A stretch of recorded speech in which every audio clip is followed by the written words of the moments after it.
तो महा revision JEE की सीरीज में जो मोस्ट रिपीटेड क्वेश्चन है क्लास 11 के सिलेबस रिलेटेड कुछ इस तरह से है। The time period of a satellite in circular orbit of radius r is t।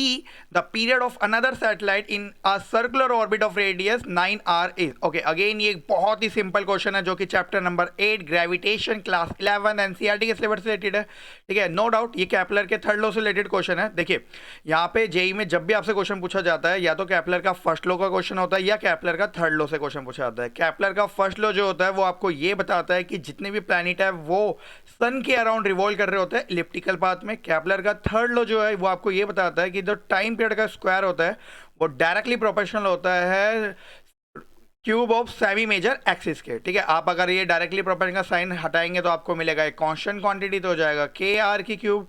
ठीक है, आप के लिए मैं यहाँ पे मेन फॉर्मूला भी लिख देता हूँ। इस के की यहाँ पे वैल्यू होती है जिसकी होती है 4 पाई स्क्वायर अपॉन में जी कैपिटल एम इंटू में आर की क्यूब। देखिए इस मेन फॉर्मूले को भी ध्यान रखिएगा क्योंकि 2017 के जेई को एग्जाम में आपसे मेन फॉर्मूला ही पूछा गया था, तो आप ये मेन फॉर्मूला ध्यान रख सकते हैं क्योंकि ये क्वेश्चन बहुत बार रिपीट हो चुका है।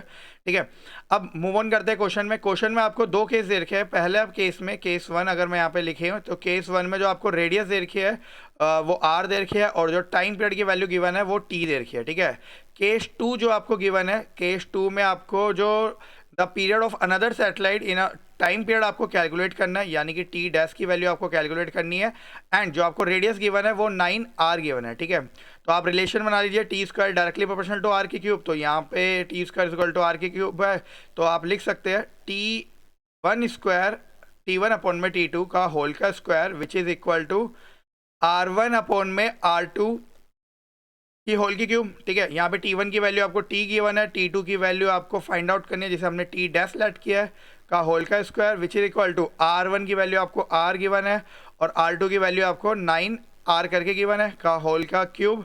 ठीक है, r से यहाँ पे r जो हो गए कैंसिल हो जाएंगे, 1/9 का क्यूब अगर आप करेंगे तो आपको मिलेगा 1 में 729।